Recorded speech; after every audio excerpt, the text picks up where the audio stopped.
Hello बच्चों। तो आप सभी का एसएनसी इंग्लिश मंत्रा में स्वागत है।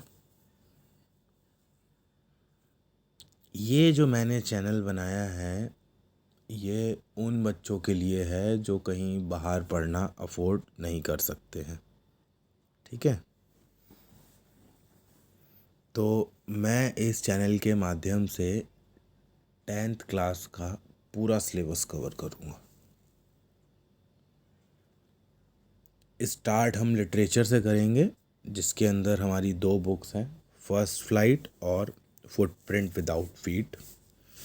उसके बाद हमारा रीडिंग कॉम्प्रिहेंशन का पार्ट है, राइटिंग स्किल है और ग्रामर सेक्शन है। तो सिलेबस और किसी वीडियो में मैं पूरा डिस्कस करूँगा। फ़िलहाल आज हम जो बात करने जा रहे हैं वो फर्स्ट फ्लाइट के फर्स्ट चैप्टर की है, जो कि है अ लेटर टू गॉड। ठीक है। जैसा कि इसके नाम से ही क्लियर है कि भगवान को भेजा गया लेटर। अब ज़रा मैं तरीका बता देता हूँ कि हम किस तरह करेंगे। तो एनसीईआरटी की पीडीएफ रहेगी। एनसीईआरटी की बुक ही स्टैंडर्ड बुक होती है, बाकी अलग अलग प्राइवेट पब्लिशर्स की बुक आती हैं लेकिन उसमें स्पेलिंग मिस्टेक्स होती हैं। ठीक है। एनसीईआरटी एक स्टैंडर्ड बुक है। बस अब इसमें जिन बच्चों की थोड़ी इंग्लिश में कमांड कम है, वोकैब कम है, तो उन लोगों को थोड़ा क्वेश्चन आंसर में दिक्कत आ जाती है, तो वो लोग सपोर्ट बुक्स ले लेते हैं जिसके अंदर ट्रांसलेशन भी होती है, क्वेश्चन आंसर भी होते हैं। तो जो आपको अच्छी लगे आप तो वो बुक लो। ठीक है। और बाकी कोर्स पूरा कराने की जिम्मेदारी मेरी। बस आप जुड़े रहिए, चैनल को सब्सक्राइब कर लीजिए। ठीक है।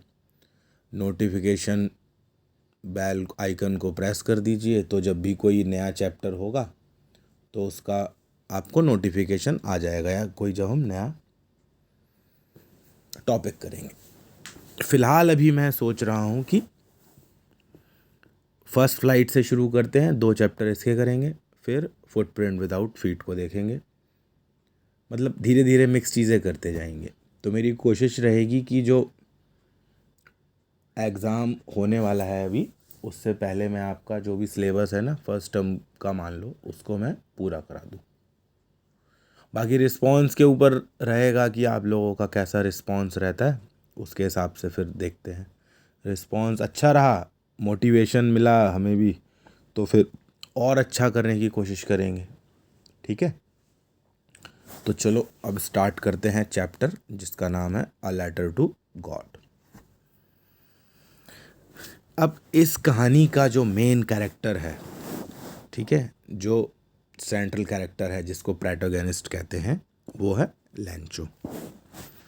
अब क्या होता है कि काफ़ी बारिश आती है, मूसलाधार बारिश, ओले पड़ने लग जाते हैं और उसकी फसल ख़राब हो जाती है। अब जब उसकी फसल ख़राब हो जाती है तो अब वो उसका भगवान के ऊपर अटूट विश्वास होता है। ठीक है। तो भगवान को लेटर लिखता है। अब जब हम चैप्टर को पढ़ेंगे तो देखेंगे कि उसने लेटर क्यों लिखा, किस लिए लिखा, भगवान ने उसका उत्तर दिया कि नहीं दिया। ठीक है। और जब हम चैप्टर पढ़ेंगे तो जो भी डिफ़िकल्ट वर्ड्स जो आएंगे वो हम साथ साथ उनके मीनिंग्स देखते जाएंगे और चैप्टर को पढ़ते जाते हैं। फिर जो भी सीबीएसई पॉइंट ऑफ व्यू से लॉन्ग क्वेश्चन या शॉर्ट क्वेश्चन इस चैप्टर का इम्पॉर्टेंट है, उसको मैं डिस्क्रिप्शन में मेंशन कर दूंगा। और एक बार जब चीज़ें कंप्लीट हो जाएंगी लिटरेचर पार्ट, तो मैं कोशिश करूँगा कि शॉर्ट क्वेश्चन और लॉन्ग क्वेश्चन, एक चैप्टर का एक लॉन्ग क्वेश्चन और जो शॉर्ट क्वेश्चन है इम्पॉर्टेंट, वो मैं आपको खुद ही करा दूँ, वीडियो के माध्यम से या पीडीएफ के माध्यम से खुद ही करा दूँ। तो चलिए स्टार्ट करते हैं चैप्टर को। दे से फेथ कैन मूव माउंटेन्स, कि ऐसा कहा गया है कि जो विश्वास जो होता है वो पहाड़ों को भी डिगा देता है।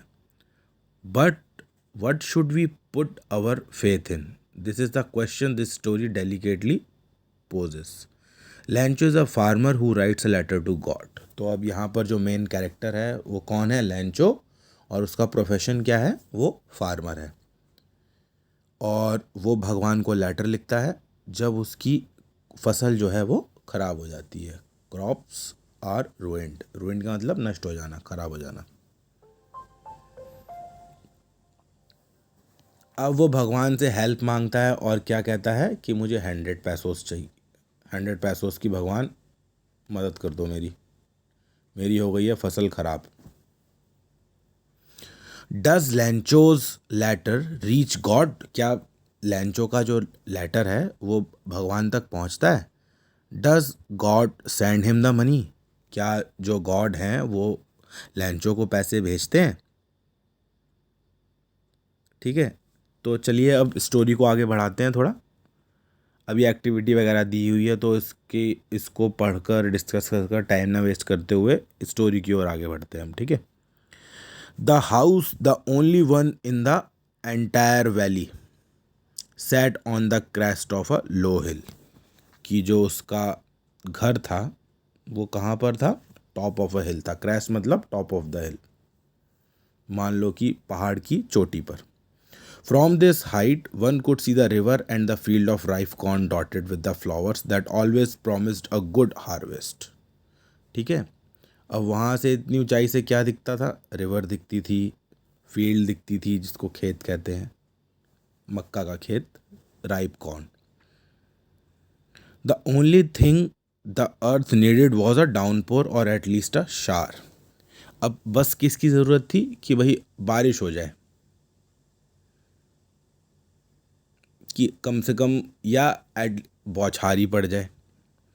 Through out the morning लैंचो who knew his field intimately had done nothing else but see the sky towards the north east. अब जो लैंचो था वो तो अपनी खेतों को इन एंड आउट अच्छी तरीके से जानता था, तो वो उसने कुछ नहीं किया, बस नॉर्थ ईस्ट की डायरेक्शन में बादल की तरफ देखता रहा. Now we are really going to get some water woman. The women who were preparing supper replied, "Yes, God willing."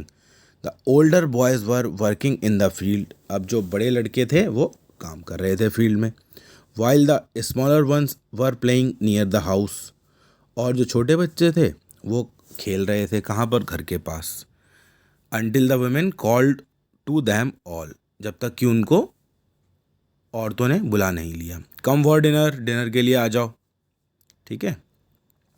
It was during the meal that, just as Lancho has predicted, big drops of rain began to fall. अब जैसा कि भाई लैंचो ने predict किया था, बूंदें पड़ने लगी. बिग ड्रॉप्स मतलब बड़ी बड़ी बूंदें. In the north east huge mountains of cloud could be seen approaching. और नॉर्थ ईस्ट डायरेक्शन में बादल आते हुए देखे जा सकते थे. The air was fresh and sweet. जो एयर थी बड़ी फ्रेश थी, स्वीट थी. ठीक है. The man went out for no other reason than to have pleasure of feeling the rain on his body.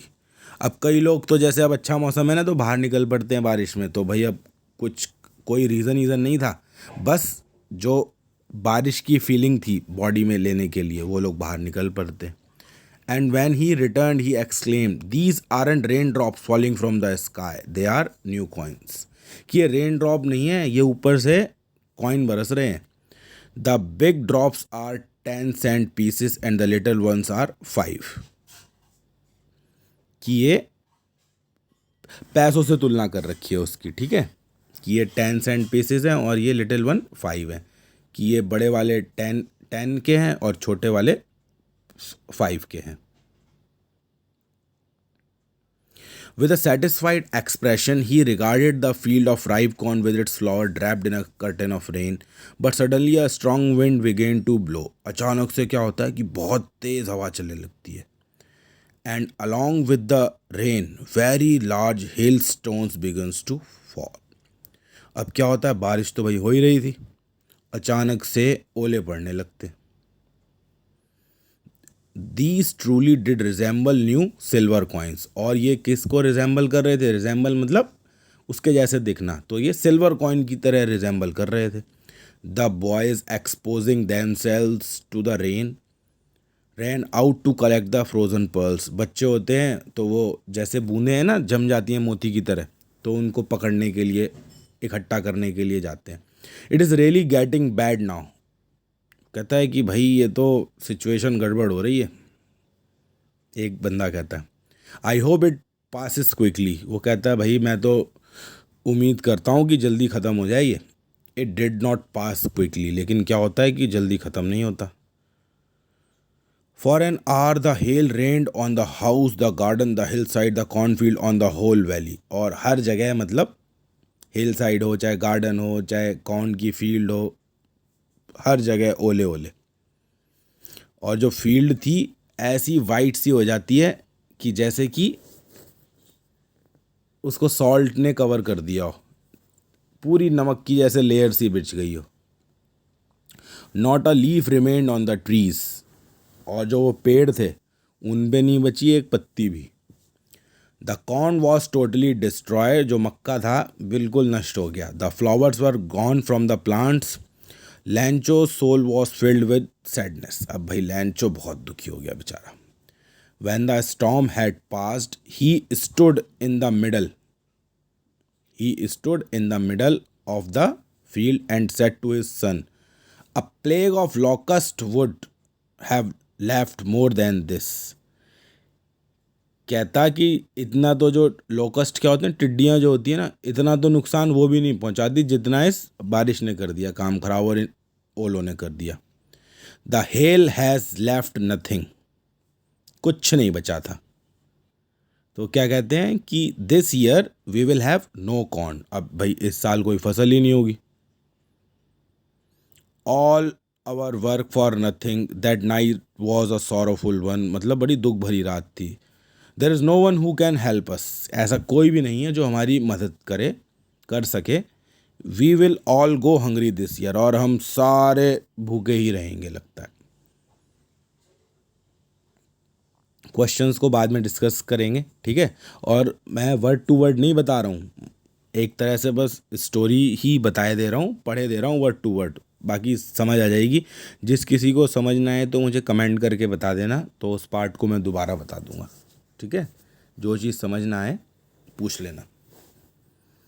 But in the hearts of all who lived in that solitary house in the middle of the valley there was a single hope, help from God. अब भाई इन सब के बाद एक ही उम्मीद बची थी, और वो किसकी बची थी? हेल्प फ्रॉम गॉड, भगवान से उम्मीद। Don't be so upset even though this seems like a total loss. भाई ज़्यादा उदास मत हो, वैसे तो भाई सब कुछ ही नष्ट हो गया है। Remember no one dies of hunger, कि भूख से नहीं मरते, ठीक है। No one dies of hunger, that's way they say. No one dies of hunger all through the night Lencho thought only of his one hope, the help of God. अब पूरी रात सोचता रहा कि भाई भगवान की हेल्प हो जाए। उसकी एक ही उम्मीद थी, और वो थी the help of God. Whose eyes as he had been instructed see everything even what is deep in ones conscious. मतलब उसके मन में।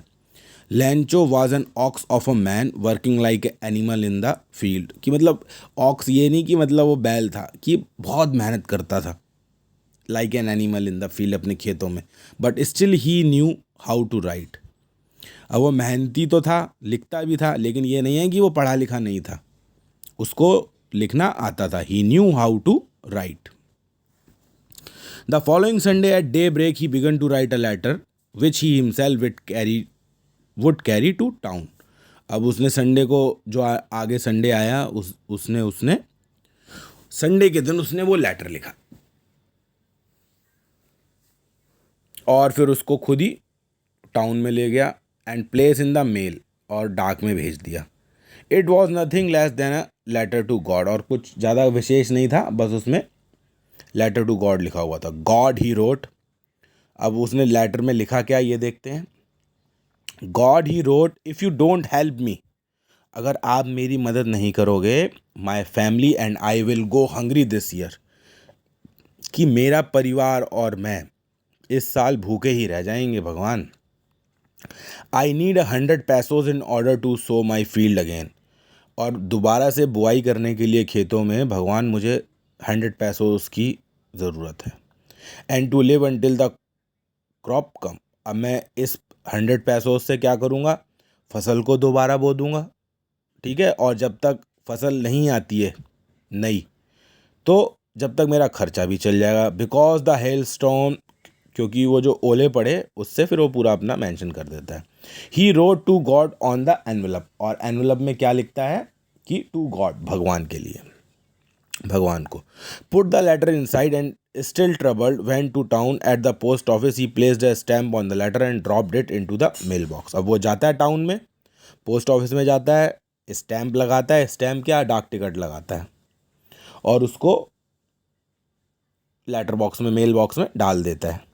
One of the employees who was a postman and also helped at post office went to his boss laughing heartily and showed him the letter to God. अब एक post office का employ होता है जो पोस्टमैन होता है, वो जाता है, हंस रहा होता है खूब तेज़ी से, ठीक है, ज़बरदस्त। और वो लेटर क्या है, जाकर सीनियर को दिखाता है, अपने पोस्ट मास्टर को। Never in his career as a postman had he known that address. कह रहा है उसने अपने पोस्टमैन के करियर में कभी ये एड्रेस नहीं देखा था। The post master a fat amiable. Amiable क्या होता है, फ्रेंडली पर्सन, मिलनसार। कुछ लोग देखे होंगे ना, बच्चे बड़े, मतलब पर्सनैलिटी की बात कर रहे हैं, बच्चे क्या बड़े भी, कुछ लोग होते हैं जो बड़ी जल्दी घुल मिल जाते हैं, फ्रेंडली होते हैं, दोस्त बना लेते हैं। और कुछ लोग जो होते हैं उनको समय लगता है, या फिर वो थोड़ा अपने में ही रहना पसंद करते हैं। तो जो पोस्ट मास्टर था वो बड़ा फ्रेंडली था। ऑल्सो ब्रोक आउट लाफिंग, वो भी हंसने लग जाता है। But almost immediately he turn serious, लेकिन कुछ समय बाद वो सीरियस हो जाता है। Tapping the later on his desk, desk के ऊपर लेटर को ऐसे टैप करता है। कमेंटेड, और कमेंट क्या बोलता है, व्हाट फेथ, क्या विश्वास है यार। I wish I had the faith of the man who wrote this letter. कह रहा काश मुझ में भी इतना विश्वास होता।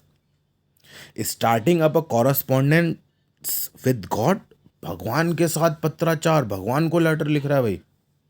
सो in order not to shake the writer's faith in God, कि भाई लिखने वाले का भगवान में विश्वास बना रहे। The post master came up with an idea, answer the letter. तो वो कहता है कि भाई इस लेटर का आंसर देना चाहिए।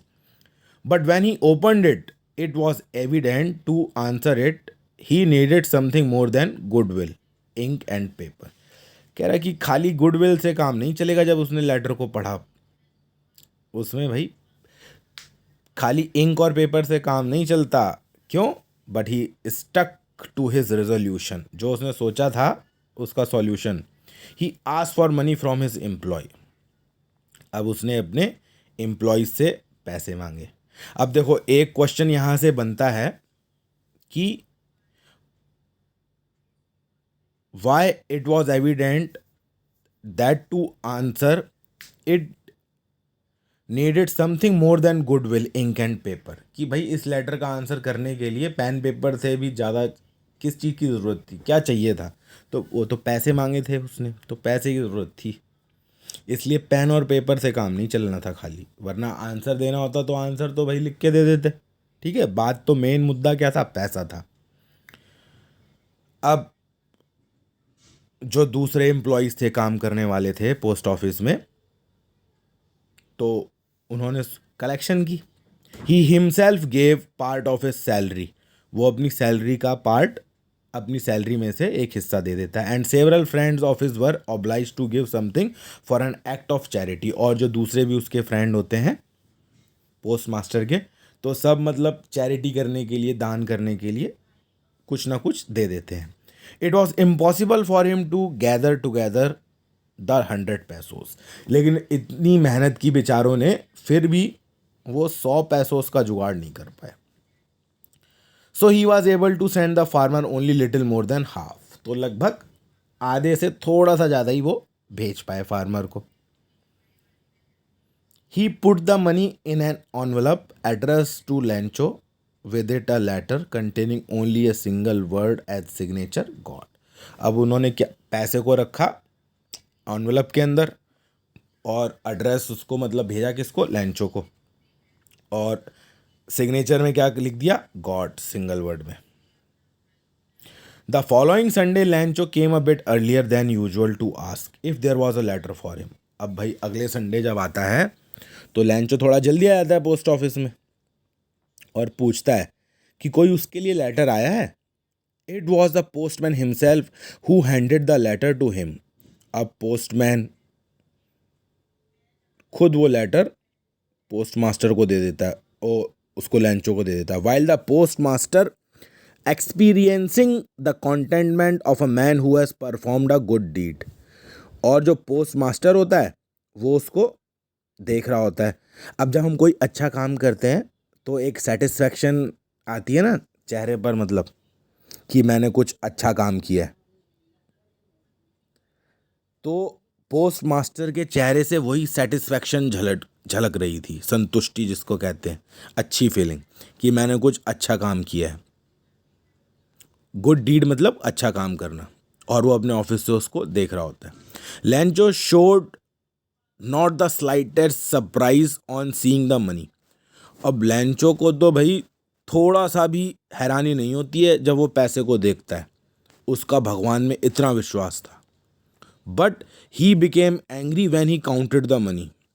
अब क्या गूफ ऑफ हो जाता है, जब वो पैसे गिनता है तो उसका पारा हाई हो जाता है, नाराज हो जाता है भाई. अब नाराज क्यों होता है देखते हैं आगे. God could not have made a mistake. भगवान तो ये गलती नहीं कर सकते. Nor could he had denied लैंचो what he had requested. और ना वो लैंचो को मना कर सकते थे जो लैंचो ने उनसे रिक्वेस्ट की थी. Immediately Lencho went up to the window to ask for a paper and ink. अब भाई लैंचो तो गुस्से में था, जाता है काउंटर पर दोबारा, कहता है भाई मुझे पेपर दो और इंक दो. On the public writing table, table होती है अगर आप लोग पोस्ट ऑफिस में गए हो तो एक टेबल सी भी पड़ी होती है, गम रखा होता है, तो आप उस लिखने के लिए उस टेबल का यूज़ कर सकते हो. तो on the public writing table he started to write. वो लिखने लगते हैं, लैंचो जो होता है वो लिखने लगता है. With much wrinkling of his bro cause by the effort he had to make to express his ideas. When he finished, he went to the window to buy a stamp. अब जब लेटर लिख लेता है लैंचो, तो गुस्से में तो भाई बहुत होता है, ठीक है. अब लेटर लिखने के बाद वो स्टैम्प लेता है, टिकट लगता है ना, एक टिकट लगता है, उसको चिपका देता है. विच ही लिख, उसको मतलब जो टिकट होती है उसमें गम लगी होती है, आप उसको हल्का सा लिख करोगे तो वो चिपक जाएगी, मतलब अलग से गम नहीं लगानी पड़ती. And then affixed to the envelope, और उसको एनवेलप पे लगा देता है. ठीक है, देखो एक चीज़ और ध्यान दो, जैसे अभी कुछ वर्ड होते हैं जिसको हम नॉर्मली उसको पढ़ देते हैं, लेकिन अब जैसे ये एनवेलप है, आम बोल चाल में इसको एनवेलप पढ़ते हैं, ठीक है, लेकिन इसकी करेक्ट प्रोनाउंसिएशन जो है वो एनवेलप है. ठीक है, इंग्लिश के साथ कुछ परेशानी है, जैसे हिंदी है ना, हिंदी जैसी पढ़ी जाती है वैसी ही बोली जाती है और वैसी ही लिखी जाती है. इंग्लिश क्या है, इंग्लिश पढ़ा कुछ जाता है, लिखा कुछ जाता है, बोला कुछ जाता है. ठीक है, तो इंग्लिश थोड़ी इंटरेस्टिंग लैंग्वेज है. तो चलिए वापस आते हैं जहाँ से एनवेलप से माइंड थोड़ा डाइवर्ट हो गया था, मैं आपको एनवेलप के बारे में बताने लगा. तो the moment the letter fell into the mail box. अब जब वो लेटर उसमें गिरता है मेल बॉक्स में, the post master went to open it. Post master जाता है, उसको क्यूरियोसिटी होती है भाई कि हमने तो हेल्प की, खुश हो गया होगा अब तो ये, तो वो जाता है जल्दी से और उस लेटर को उठा लेता है, ओपन करता है. उसके अंदर क्या लिखा है, it said God of the money that I asked for only 70 pesos reached me. कि भगवान जो मैंने आपसे पैसे मांगे थे, मदद मांगी थी, तो उसमें से बस 70 पैसोज ही मेरे तक पहुँचे. सेंड मी द रेस्ट, मुझे बाकी भी तो भेज दीजिए, since I need it very much, मुझे बहुत ज़रूरत है। But don't send it to me through the mail, लेकिन भगवान पोस्ट ऑफिस के थ्रू मत भेजना। जो पोस्ट ऑफिस जो एम्प्लॉयज़ है ना, ये बंच ऑफ क्रुक्स है, ठीक है। क्योंकि भगवान ऐसा तो हो नहीं सकता कि मैंने आपसे मदद मांगी और आपने मदद नहीं की। आपने तो मदद की मेरी और आपने पूरे ही पैसे भेजे होंगे, लेकिन मुझे लगता है कि जो पोस्ट ऑफिस एम्प्लॉयज़ है ना, ये ठग हैं, ये they are not good people. आपने पैसे पूरे भेजे और इन्होंने उसमें से पैसे निकाल लिए। तो इस तरह बच्चों ये चैप्टर ख़त्म होता है। वीडियो हो सकता है थोड़ा लंबा बन गया हो, लेकिन मैंने समझाने की पूरी कोशिश की है। अगर किसी को कुछ भी समझ ना आया हो चैप्टर के बारे में, तो वो उसका फ़ोटो खींचकर उस एरिया का अपनी बुक में से, टेक्स्ट बुक में से मुझे आप भेज सकते हो, कमेंट में डाल सकते हो, ठीक है। मैं उसका रिप्लाई ज़रूर करूँगा। तो आज तो बस चैप्टर की स्टोरी बताई है। कल अब हम देखेंगे, या नेक्स्ट वीडियो में, अब 1-2 दिन में जब टाइम मिलेगा तो नेक्स्ट वीडियो बनाते हैं। जब तक आपका रिस्पॉन्स ही पता लग जाएगा कि कितना देखा आपने, अच्छा लगा, बुरा लगा, कोई फीडबैक, ठीक है। क्योंकि मेरे लिए भी थोड़ा ये नया एक्सपीरियंस है, हो सकता है कहीं पर फंबल मार दिया हो, लेकिन साथ साथ करते रहेंगे, धीरे धीरे प्रैक्टिस होती रहेगी, इम्प्रूवमेंट होती रहेगी, क्योंकि रोज़ ही सीखते हैं भाई, ठीक है। तो कोई फीडबैक, आप कुछ इसमें कोई चीज़ ऐड करना चाहते हैं कि ये नहीं बताया मैंने या ये छूट गया, तो आपके सजेशंस वेलकम है। बाकी आप चैनल को सब्सक्राइब कर लीजिए अगर आपको अपने लिए उपयोगी लगता है, और कोई आपका साथी है, फ्रेंड है जो 10th क्लास में ही पढ़ रहा है, बोर्ड के एग्ज़ाम दे रहा है, तो आप उससे भी करवा सकते हैं सब्सक्राइब, अगर आपको सही लगता है, ठीक है। और मेरी कोशिश रहेगी कि जो आपका फाइनल बोर्ड का एग्ज़ाम होगा उससे पहले मैं पूरा सिलेबस आपका करा दूँ, ठीक है। बस आपका यही सपोर्ट चाहिए कि आप रेगुलरली इसको देखते रहो, देखो वीडियोस को, कोई प्रॉब्लम है, समझ नहीं आया तो पूछो, पूछना ज़रूर है, ठीक है। हो सकता है कि किसी को जल्दी समझ आ जाता है, किसी को लेट समझ आता है। अब हम कोई 1-to-1 वैसे तो पढ़ नहीं रहे हैं सामने, ऑनलाइन है। पढ़ाने का भी सबका अलग अलग तरीका होता है और समझने का भी अलग अलग तरीका होता है ना। कोई स्लो लर्नर होता है, कोई एक बार में ही समझ जाता है, कोई 2-3 बार में समझता है। देखते हैं, स्टार्ट किया है, कैसे गाड़ी चलती है आगे तक। तो चलिए अब करते हैं वीडियो को बंद, क्योंकि ये हो गया है करीब आधे घंटे का। फिर मिलेंगे अगले वीडियो में। अगर पसंद आया हो तो ज़रूर एसएससी इंग्लिश मंत्रा को आप सब्सक्राइब करें, ठीक है। लाइक करें, कमेंट करें। मिलते हैं अगले वीडियो में with important questions asked in the CBSE from the chapter letter to God. अगले वीडियो में क्या देखने को मिलेगा, आपको क्या डिस्कस करेंगे, लेटर टू गॉड के इम्पॉर्टेंट क्वेश्चंस, चाहे वो लॉन्ग क्वेश्चंस हैं, चाहे वो शॉर्ट क्वेश्चंस हैं। कल क्वेश्चन और आंसर डिस्कस करेंगे, ठीक है। उसके बाद उसके आंसर रिटर्न में आपको प्रोवाइड बाद में कराऊंगा मैं। अभी बस पढ़ते जाते हैं, क्वेश्चंस आप नोट करते जाओ, कलेक्शन बना लो कि ये इम्पॉर्टेंट क्वेश्चन है आपके पॉइंट ऑफ व्यू से, ठीक है। चलिए करते हैं वीडियो को बंद। पढ़ाई करते रहिए, हेल्थ का ध्यान रखिए। Bye bye.